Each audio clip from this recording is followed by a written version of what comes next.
Starting over is brutally simple. Not easy. Simple. That's the part almost nobody tells you. You've been treating your comeback like a puzzle with 100 moving pieces. Like you need to fix your finances, rebuild your confidence, rescue your career, repair your relationships, recover your energy, and figure out who you are. All at once, all this week, before you're allowed to feel okay again. So you keep juggling 6 broken things at the same time. You drop one, grab another, lose track of a third, and start over exhausted. Somewhere inside that chaos, you begin to believe the size of the mess says something about you. That if you were stronger, smarter, or more disciplined, you would have fixed it by now. You're not the problem. You're fighting without an order of operations. When people lose ground, a job, a relationship, a business, a reputation, or a version of themselves they were counting on, they usually try to attack their way back. Work harder. Push every front. Make up for lost time with raw effort. It feels responsible. It looks like urgency.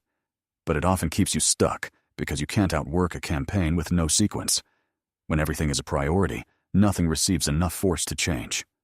A real comeback doesn't begin with an attack. It begins with reorganization. You regroup before you rise. That distinction between fighting harder and fighting in the right order is what separates rebuilding from staying exhausted. More than 2,000 years ago, a military text traditionally attributed to Sun Tzu presented a disciplined way of thinking about conflict. The art of war wasn't written as modern self-help. It dealt with military strategy, assessing conditions, protecting resources, understanding terrain, and deciding when a fight was worth the cost. But when those principles are carefully applied to modern life, not passed off as Sun Tzu's literal advice about careers or relationships, they offer a useful framework for anyone trying to regain direction after a difficult season. Not 10 theories to memorize. 7 orders, 7 decisions, made in sequence, that can turn scattered effort into a coherent campaign. Some won't sound like traditional comeback advice. They may sound like caution, withdrawal, patience. That's intentional. By the end, you'll understand why the sequence matters as much as the actions themselves, and you'll know which move belongs in the next 24 hours. Not someday, not when your confidence returns, but while your situation is still imperfect. The first order is where most people go wrong, because it isn't about building anything. It's about stopping something. Order 1.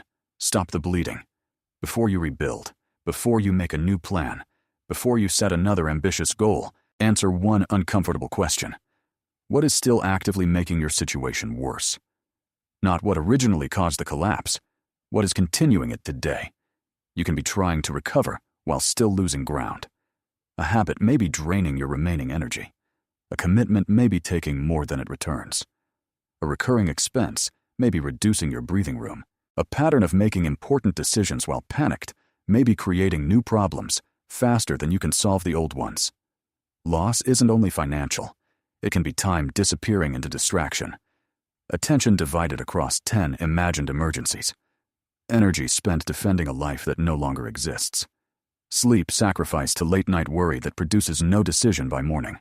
Whatever form it takes, the active loss has to slow down before something stable can replace it. You wouldn't rebuild a house while the fire was still moving from room to room. You would contain the fire first. This isn't about punishing yourself or stripping your life down to nothing. And it isn't individualized financial, medical, or legal advice. It's triage. You're not being asked to repair everything this week. You're being asked to identify 1 or 2 things that are making tomorrow harder than today, and interrupt them. Start with 3 questions. What is costing you money without supporting the life you're rebuilding? What is consuming energy without producing progress, recovery, or meaningful connection? What decision do you keep making from panic instead of from a clear position? Don't create a list of 20 problems. That becomes another form of avoidance. Identify the active source of loss that creates the greatest immediate pressure. Maybe it's a commitment you can renegotiate. Maybe it's a pattern of staying awake until 2 in the morning, replaying the same failure. Maybe it's applying to every possible opportunity without deciding what kind of work you're actually qualified and prepared to pursue. Maybe it's maintaining an appearance you can no longer afford. The specific answer will be different for everyone. The principle remains the same. Don't begin by adding more weight.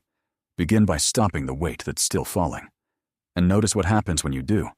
The pressure becomes smaller. Not gone. Smaller. You don't have to solve your entire life today. You only have to stop one part of it from getting worse.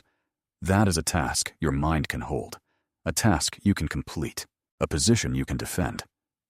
In Lionel Giles's translation of The Art of War, the opening of the chapter on tactical disposition says, "The good fighters of old first put themselves beyond the possibility of defeat, and then waited for an opportunity of defeating the enemy." Applied to modern life, the strategic principle is straightforward. Secure your position before chasing the victory. Most people reverse that order. They chase a new job while their daily routine is collapsing. They launch a new project while their existing obligations are out of control. They try to repair their public image while privately repeating the same behavior that damaged it. Then they wonder why nothing holds. Stop the bleeding. Find what is still costing you ground and contain it. But containment only gives you room to think. It doesn't tell you where you are. And that brings you to the second order, because many people stop the immediate loss, catch their breath, and then return to a plan designed for a life that no longer exists. Order 2. Accept that the map has changed. You may still be operating from a plan built for a different income, a different relationship, a different title, a different market, a different level of energy, or a different set of responsibilities. That plan may have made perfect sense once. It may have been working, but a map is only useful when it describes the ground beneath your feet. Your instinct may be to keep pushing toward the original destination as if nothing happened. Admitting that the terrain changed can feel like admitting defeat.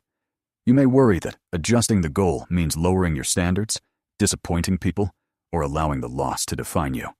It doesn't. Acceptance is not approval. It isn't resignation. It doesn't mean the setback was fair or that you deserved it. Acceptance means you stop making current decisions from expired information. A general who keeps following an old map after the roads, resources, and positions have changed isn't displaying courage. He is refusing to look at reality. This order asks for something quieter than motivation, an honest inventory. Take a page and divide it into 3 sections. What is gone? What remains? What has changed? Under gone, write only what is actually unavailable now. Not every fear about the future. Not every catastrophic prediction. Only what has already changed. Under remains, list what the setback did not take. Skills, relationships, experience, knowledge, tools, responsibilities you still handle, and habits that survived. Under changed, identify the conditions that now require a different approach. Less time, more responsibility, a smaller financial margin, a new location, a damaged relationship, a different industry, a slower recovery than you expected. This is not a gratitude exercise designed to make the loss look beautiful. Some losses aren't beautiful. It is a positioning exercise. You are trying to see what resources are still available and what assumptions are no longer reliable. You may discover that you have more intact than you thought. You may also discover that one of your old goals no longer belongs to you. Both discoveries are useful. Clarity doesn't always feel encouraging at first. Sometimes it feels cold. But a clear map is kinder than a comforting lie because it gives your efforts somewhere real to go. This step cannot be skipped. You can stop every leak and still fail if you rebuild according to a map that no longer describes your life. Stopping the bleeding tells you the damage has slowed. Updating the map tells you what can actually be built from here. But even a clear map won't carry you very far if you have nothing sustaining you while you move. You can know exactly what must happen next and still collapse 3 weeks into the process, not because the plan was wrong, but because the campaign had no support behind it. Clarity gives you direction. It doesn't feed you, rest you, or keep your basic obligations functioning. That requires a different kind of protection. Order 3. Protect your supply lines. Even a strong army can collapse when it runs out of food, rest, and the resources required to keep moving. Strategy means very little when the people responsible for carrying it out can no longer function. The same principle applies to rebuilding. You can have a brilliant vision for your next chapter and still burn out halfway there because your daily life cannot sustain the effort. In ordinary life, supply lines are not dramatic.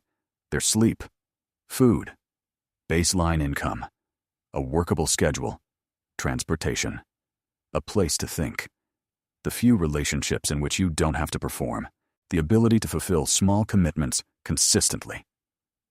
Nobody applauds you for protecting these things. They don't make impressive announcements. They rarely feel like the comeback itself, but they determine whether the comeback survives beyond the first burst of motivation. Motivation is not a supply line. Motivation is weather. Some mornings it arrives. Other mornings, it doesn't. Building a recovery that depends on feeling inspired every day is like building a campaign that requires perfect weather. Eventually, the conditions change. What holds is structure. The quiet, repeatable support that remains available when your emotions aren't cooperating. This doesn't mean turning your life into a complicated productivity system. You don't need 7 apps, a color-coded calendar, and a morning routine that begins before sunrise. You need a minimum operating standard. Ask yourself, what are the 3 things that must remain functional for me to continue rebuilding? 1 may be a reliable income source that keeps your essential bills covered while you develop something better. Another may be a sleep window that allows you to think clearly enough to make decisions.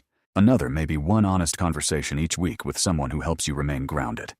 Your supply lines should be realistic enough to survive a difficult day. If your system only works when you are rested, motivated, confident, and uninterrupted, it isn't a system. It's a favorable circumstance. Build for the bad Tuesday. The morning when you wake up discouraged. The afternoon when an application is rejected. The evening when old doubts return. Your supply lines exist, so one difficult day doesn't become another lost month.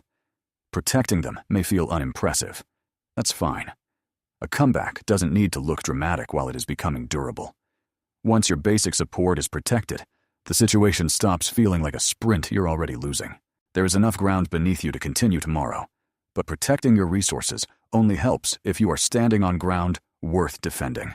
Sometimes you aren't. Order 4. Leave hostile terrain. There's a particular kind of exhaustion that comes from trying hard in the wrong place. Not because you lack ability, because the environment itself works against the outcome you want.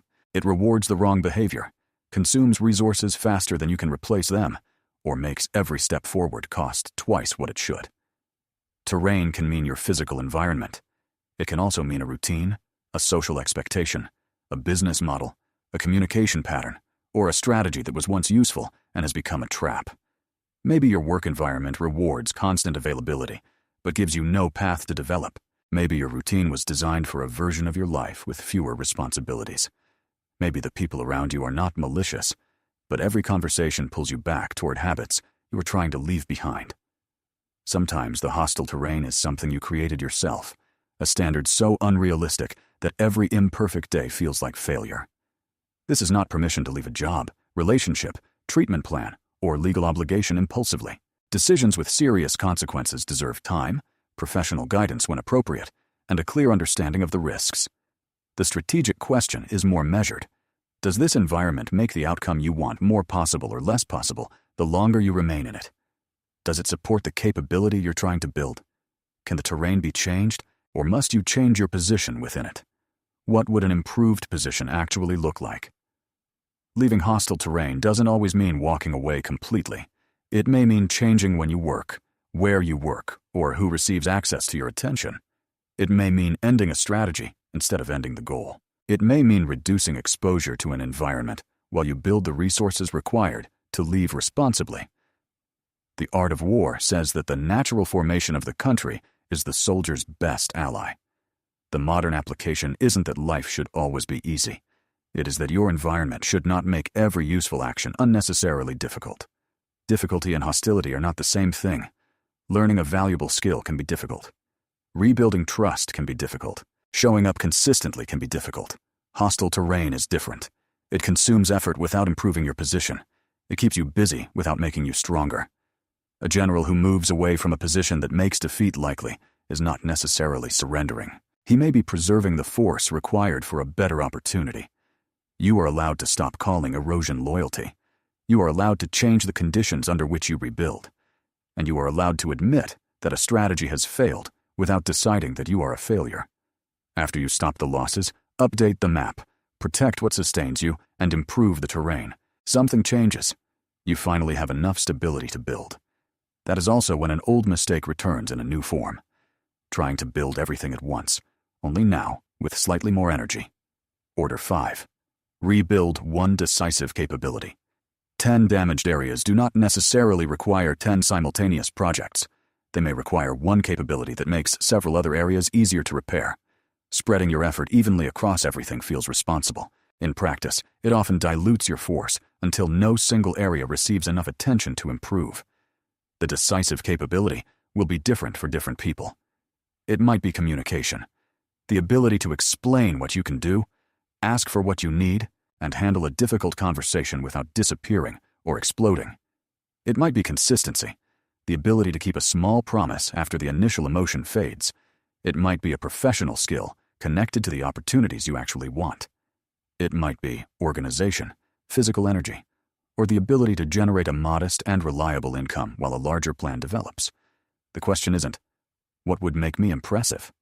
The question is, which capability would make the rest of this campaign easier? Choose one. Then define evidence. If you choose communication, evidence might be completing one difficult professional conversation each week.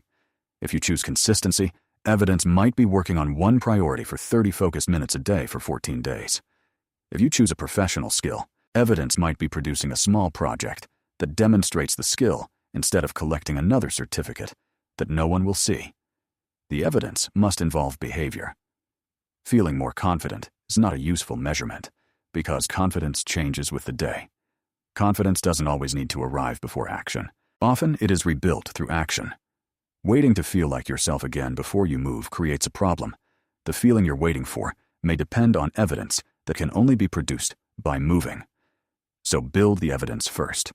One completed task, one kept promise, one visible improvement, then another. This kind of confidence is quieter than motivation, but it holds up better. It isn't based on telling yourself that you are capable. It is based on having proof that you followed through. Your goal is not to become a different person overnight. It is to select one capability and train it deliberately until your own competence becomes difficult to deny. That is how personal power begins to return. Not power over someone else, but command over your own follow-through. There is a trap waiting at this stage. It appears the moment you begin to feel movement again. The urge to announce the comeback before the comeback exists. The urge to convert progress into performance and mistake the applause for the result. Order 6. Move before you announce. This isn't about secrecy. It isn't about hiding your life or treating everyone around you as a threat. It is about recognizing that announcing a goal can sometimes deliver an emotional reward before the work exists to support it. You tell people you are changing. They encourage you. You receive attention, validation, and the feeling of forward motion. Then some of the internal pressure to act disappears, because talking about the plan created a temporary version of the feeling that completing it was supposed to create. Not every announcement causes this. Accountability can be useful. Support can be necessary. Sharing a plan with the right person can strengthen commitment. The issue is not communication. It is performance. There is a real difference between strategic privacy and harmful isolation. Strategic privacy means giving new behavior enough time to develop before turning it into an identity. Harmful isolation means cutting yourself off from people who can help, refusing support you legitimately need, or hiding a dangerous situation. If you need help, ask for it. If you need professional support, seek it. If someone trustworthy can help you remain accountable, involve them. The principle is narrower. Spend less energy narrating your comeback and more energy building it. Let the routine hold before you make the routine part of your public identity. Let the skill improve before you introduce yourself as an expert. Let the work become real before you ask other people to believe in it. You don't need to hide. You need to protect your attention. Attention spent maintaining the image of progress cannot be spent producing progress. Try a simple rule. Before announcing a new direction publicly, create one piece of private evidence. Finish the first week. Complete the first draft. Make the first delivery. Keep the first promise. Allow the announcement, if it comes at all, to describe something that has already begun. This creates disciplined patience, the willingness to let something exist before it needs to be seen. Then comes the final order, because a comeback cannot remain preparation forever. At some point, the campaign needs proof that the direction has changed. Order 7.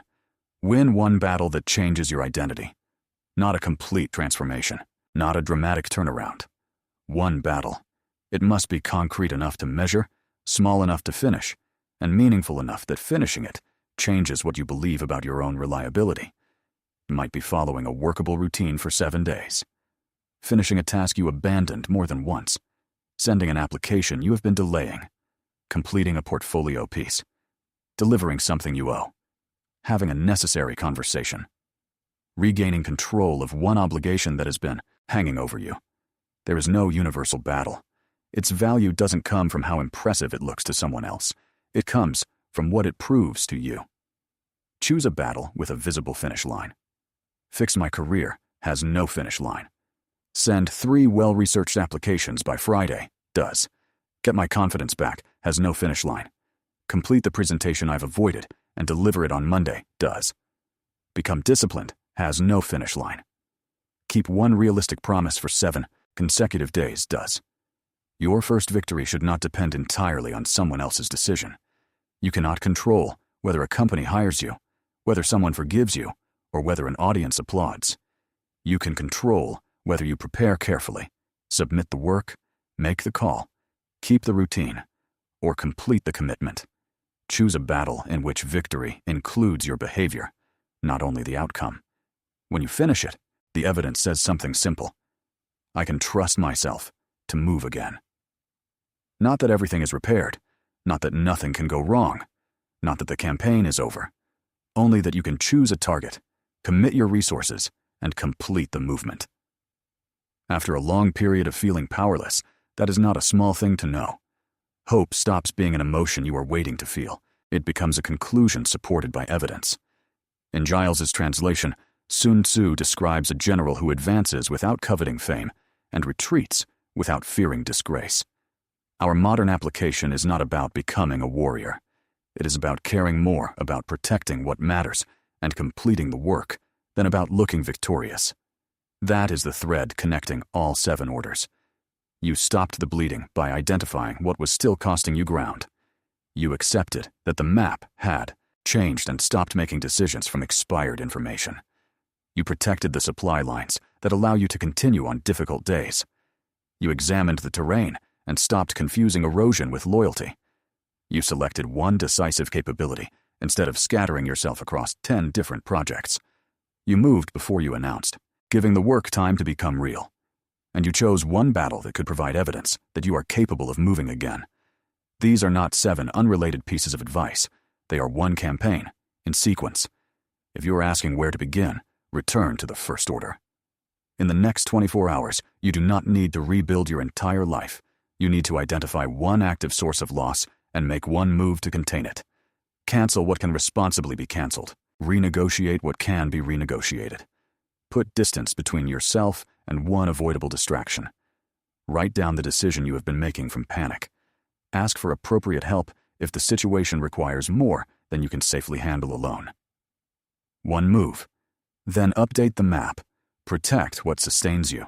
Improve the terrain. Rebuild the capability. Let the work develop. Choose the battle. Starting over is brutally simple. Not easy. Simple. Simple enough to remember when your mind tries to turn the entire future into tonight's responsibility. Stop the loss. Read the terrain.